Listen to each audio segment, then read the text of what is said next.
안녕하세요. 교육진단 국어만세 시간입니다. 와, 저는 진행을 맡고 있는 민우입니다. 안녕하세요. 저는 올가국어에서 고등부를 총괄하고 있는 김희선입니다. 앱시킬러 내용입니다. 네. 쪽집게 희선쌤? 예측이 단 하나도 틀리지 않았어요. 그죠? 네. 뭐 그렇더라고요. 너무 대단해서 맘카페 난리 나지 않았나요? 직업을 바꿀까 봐요. 네네네.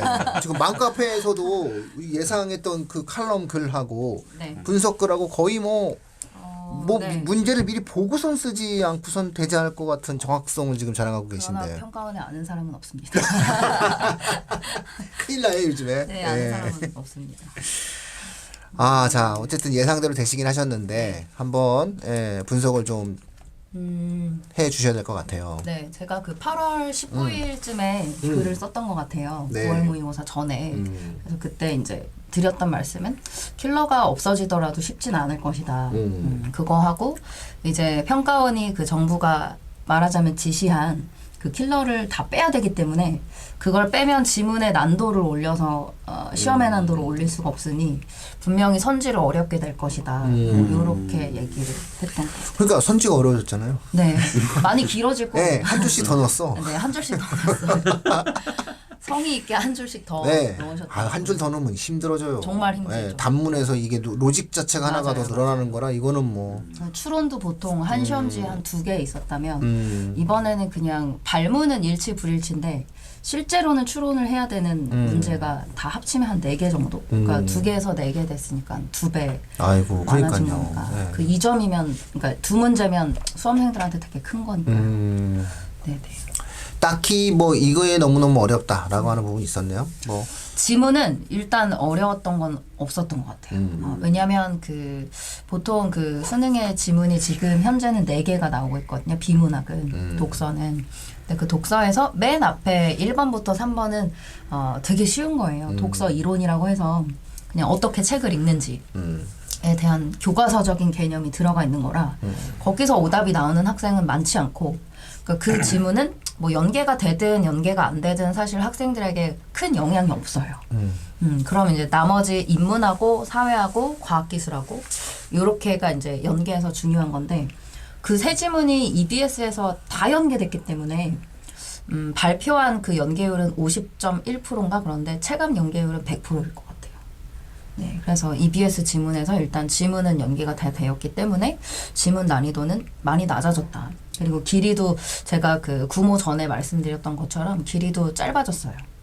그래서 지문을 못 읽어서 틀린 학생은 많지 않았을 것 같아요. 네.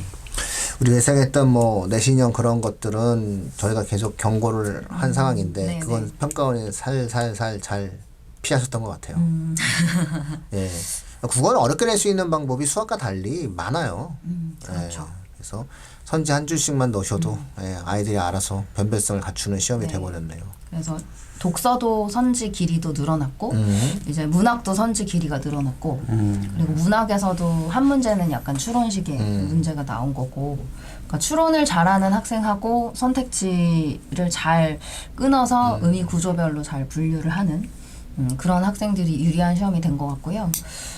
예전에는 이제 킬러가 있었을 때 솔직히 1등급이나 만점을 받으려는 학생이 아니면 딱 이렇게 킬러는 육안으로 보면 티가 나거든요. 뭐 복잡한 그래프라든지 아니면 계산 문제는 딱 보면 알기 때문에 그냥 그걸 본인이 다 선별해서 빼고 풀 수 있었어요. 근데 지금은 그게 불가능하고 겉으로 봐서는 이게 킬러인지 아닌지를 모르기 때문에 일단 지문을 다 읽어보고 문제도 풀어봐야 이거 2번 같기도 하고 3번 같기도 한데 너무 애매한데 이렇게 되기 때문에 시간은 다 할애했는데 안 풀리는 문제가 계속 연쇄적으로 생기는 거죠. 네, 그래서 시간이 부족했을 것 같아요. 수험생들 대부분. 저희가 또 마지막으로 예상한 게 이제 문법과 고전이 네. 만약에 어렵게 나오게 될 거고 대책이 없으니 네. 기본 개념을 정확히 잡아라 네, 라고 네. 얘기했는데 둘 중에 어느 게 어렵게 나왔나요? 저는 문법이 조금 더 어려웠던 것 같고요. 이제 고전은 그 고전 시가 중에 학생들이 조금 어려워할 수 있는 정철의 그 성산별곡이라는 가사가 출제가 됐는데 그게 뭐 교과서에 자주 실리는 가사는 아니지만 그래도 올해 EBS에 있었던 거고 만약에 사설 모의고사 풀어본 학생들 같은 경우는 사설에는 많이 나왔었으니까 고전은 낯선 작품이라고 할 수는 없을 것 같고 근데 이제 문법 같은 경우는 그 지문형 문항이라고 해서 교과서 개념을 지문으로 이렇게 만들고 그 밑에 이제 문제를 넣잖아요. 그런 것들에서 수험생들이 조금 지문에 들어있는 문법 지식을 잘 도출을 못하면 그걸 선택지에 적용을 못하기 때문에 그럴 때 많이 어려웠을 것 같아요. 네. 그리고 이제 학생들이 워낙에 공부를 체계적으로 안 하면 뭐 사동피동 이런 것도 어려워하고 근데 다양하게 다 골고루 출제가 되어서 문법을 아예 개념을 처음부터 끝까지 다 훑은 학생이 아니면 조금 자기 구멍이 잘 드러나는 시험이 아니었나. 네. 그래요. 어쨌든 문법이랑 고전 중에서 뭐 하나 어렵게 나오면 손 못 댄다라고 얘기했는데 구모에서는 이제 문법을 네. 그렇게 시험을 냈다라는 거죠. 네. 여전히 그 잠재적 위험성은 있으나 어쨌든 고전의 잠재적 위험성이 있으나 구모에서는 발현되지는 않았다. 네. 이렇게 볼 수 이제 있어요. 고전이 중요한 이유는 사실 지금처럼 시간이 부족한 시험으로 돼버린 경우 고전을 느리게 읽거나 아니면 읽었을 때 뭔가 해석이 안 돼서 막 처음으로 다시 돌아가야 한다든가 이러면 다른 영역에도 당연히 영향을 끼치는 거기 때문에 저는 고전 시가랑 그리고 문법은 이제 언매 선택자는 그 두 개는 되게 완벽해야 된다고 생각하거든요. 아이고 참 뭐 예상대로 돼서 예상 분석이 정확히 맞아 떨어지는 것도 참 민망하긴 한데 근데 어쨌든 국어의 경우에 있어서는 그 저희가 예측했던 대로 아마 그 이제는 말할 수 있다는데 네. 우리 이선 원장님께서 준킬러 시대 이렇게 해가지고 이제 국어 이렇게 딱 해서 설명했는데 바로 당일날 설명이 하자마자 우리 그때 그 공중파 방송에 나와가지고 네, 그때 뉴스에 한번 우리 나왔었죠. 당황했었죠 우리가. 그리고 맘카페에 예측글을 썼는데도 이제 이번에도 또 정확하게 만들어지고 든든하시겠어요? 지금 현재 수업 듣는 학생들은? 근데 이제 학생들 입장에서는 그렇게 나올 것이다라고 얘기를 해서 좋긴 하지만 어쨌든 공부 방법이 바뀌어야 되는 거잖아요. 네. 그러니까 힘들었구나, 마냥 애들이. 좋지는 아이고 않은 것 힘들었구나 같아요. 애들이. 네. 왜냐하면 그동안 긴 지문이라든지 약간 배경 지식이 필요한 지문이라든지 또는 고난이도 지문을 연습을 계속 해왔는데 이제는 나의 실력을 지문에서 발휘할 수가 없다 보니까 그리고 예전에는 킬러를 빼고 나머지 문제를 조금 천천히 풀어서 등급을 올리는 전략을 택했었는데 지금은 그런 전략이 택하지 않으니까 원래 국어를 좀 못했는데 본인이 노력해서 국어를 올린 그러나 국어적인 어떤 원래 근본적인 실력이나 감이 좀 떨어지는 학생들은 불리해졌죠 이제. 정말 그 선지의 의미를 명확히 파악하는 학생들이 점수가 더 잘 나오기 때문에 네. 그리고 이제 N수생은 당연히 혼란스러울 수밖에 없어요. 선택지를 잘 파악하는 학생은 사실은 언어의 기초적 소통력이 강한 거거든요. 네. 문장 구조가 예. 어떻게 바뀌었을 때 예. 뭐 이런 의미로 바뀔 수 있다는 것도 네. 아는 학생. 그렇죠. 기본적으로 글을 써본 네, 네. 훈련, 네. 뭐 요약이든 짧은 어떠한 그 단문에 쓰기든 네. 이런 어떠한 쓰기적 형태의 훈련을 받은 학생이 굉장히 유리하죠. 그리고 이제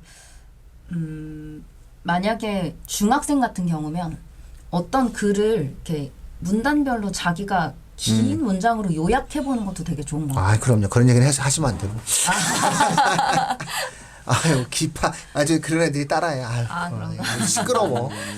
큰일 나요. 예, 왜냐면은 이렇게 이제 수능 제도가 바뀐 상황에서 초등학교 애들한테 막 수능 문제 풀리거나 초등학교 학생들한테 고전시가 풀리거나 이런 연습을 한다라고 하는 게 이제 얼마나 비상식적이고 굉장히 모렴치한 행동들인가에 그것은 대해서 이제 효과가 없죠. 그래서 이번 바뀐 수능에는 이제 적절하지가 않다. 네. 그래서 입시 방송에서도 보고서는 이제 이 유행이 좀 빨리 한물 꺾인다. 이런 어떠한 예상을 좀 제가 한 바도 있습니다. 네. 자, 어쨌든 쪽집게 희선쌤과 한번 분석을 한번 해봤고요. 네. 고3 학생들 남은 기간 어떻게 해야 될까요? 일단 고3 학생들 같은 경우에는 지금 만약에 푸는 기출문제집이 있거나 아니면 미리 구매해 놓은 사설 모의고사가 막 배송받을 게 계속 밀려 있는 상태면 조금 취사 선택을 하셔야 될 것 같아요. 제가 판단하기에는 이제 올해 수능까지는 뭐 내년까지라도도 할 수 있겠지만 일단 올해만 본다면 아주 복잡한 그래프가 출제된다든지 아니면 수치를 넣어서 뭔가 계산할 수 있는 문제가 출제된다든지 전 이러지는 않을 것 같거든요. 그래서 그런 것들은 그냥 본인의 문제집에서 빼고 공부하셔도 될 것 같고 사설 모의고사에서도 이제 그런 문제가 출제되면 그냥 그걸 빼고 차라리 시간을 단축하셔서 연습하시는 게 나을 것 같아요. 그래서 굳이 안 나올 것을 공부할 필요는 없지 않나. 아 멋있어. 나 이런 거 진짜 엄청 좋아해. 이 방송 저기 문자 보내주세요. 이 방송 진짜 문자 보내야 돼요. 이 방송. 네. 이 방송 이 말 때문에 문자 보내셔야 돼요. 이거 웬만한 결단과 용기가 없이는 할 수 없는 말인데 이게 정말 멋진 말이거든요. 청취자 여러분들, 시험은 선택과 집중이에요. 시간의 상대성에 대한 가치는 모든 걸 할 수가 없거든요. 그래서 구모를 보고 결국 승부수를 던지라는 거예요. 특히 3등급, 4등급, 5등급 학생들 승부수 던지라는 거예요. 지금은 내가 풀 수 있는 문제에 대한 가독성을 최대한 높이기 위한 훈련을 해야 되기 때문에 과거와 같이 내가 풀 수 없는 그래프, 과거와 같이 내가 풀 수 없는 계산적 형태의 문제들이 나왔을 때 그것에 자꾸 주목하다가 보면 오히려 내가 훈련할 수 있는 시간을 잃어버리게 된다라는 말이에요. 네. 그리고 네. 이제 배경 지식에도 너무 몰입할 필요가 없을 것 같아요. 네. 네, 제가 보기에는 올해까지는 이 비문학 지문에 있는 용어의 개념만 잘 파악하시면 될 것 같고 막 복잡한 배경 지식이나 깊이 있는 배경 지식을 요구하는 지문은 나오지 않을 것 같거든요. 그것이 철학이든 뭐 과학이든 간에 그런 건 안 나올 것 같고 또 이제 예전에는 철학하고 과학을 합친다든지 아니면 수학하고 음악을 합친다든지 이런 그 융합 지문이 있었어요. 그것이 이제 학생들에게 많은 어려움을 주었었고 그런데 평가원 입장에서 그걸 굳이 출제할 이유는 이제 없을 것 같아요. 그래서 그런 융합 지문 공부는 그만하셔도 된다고 확실히 말씀드릴 수 있고 네, 대신 이제 동일 영역에서 뭐 예를 들면 올해 9월 모의고사처럼 조선 후기의 신분제에 대한 약간 동일 영역에서의 가, 나 지문은 전 출제가 될 것 같아요. 그거는. 네, 그건 출제가 될 것 같습니다. 이야, 이거 이 방송 성지입니다. 이 방송 이제 저희가 문자로 링크 걸어 쏩니다. 예, 그래서 주변 분들에게 좀 널리 퍼뜨려 주시고요. 다음 주 방송에는 그러면 고1, 2 학생들을 위한 이번 수능에서의 어떤 대응법 뭐 이런 것들에 대해서 말씀해 주실 거죠? 아, 네. 그래서 지금 현재 고3이나 N수생도 이제 대비를 해야 되겠지만 만약에 이렇게 바뀐 수능의 형태가 3년이 유지된다면 고2라든지 고1도 대비를 해야 되는 거기 때문에 네.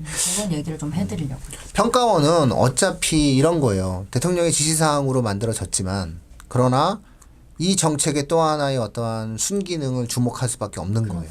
그런데 보면은 사실 순기능이 있거든요. 그렇죠. 수학도 순기능이 있고 네. 국어도 순기능이 있고 그래서 그렇기 때문에 결국 이 정책적 변화는 유지가 된다라고 볼 수 있을 것 같습니다.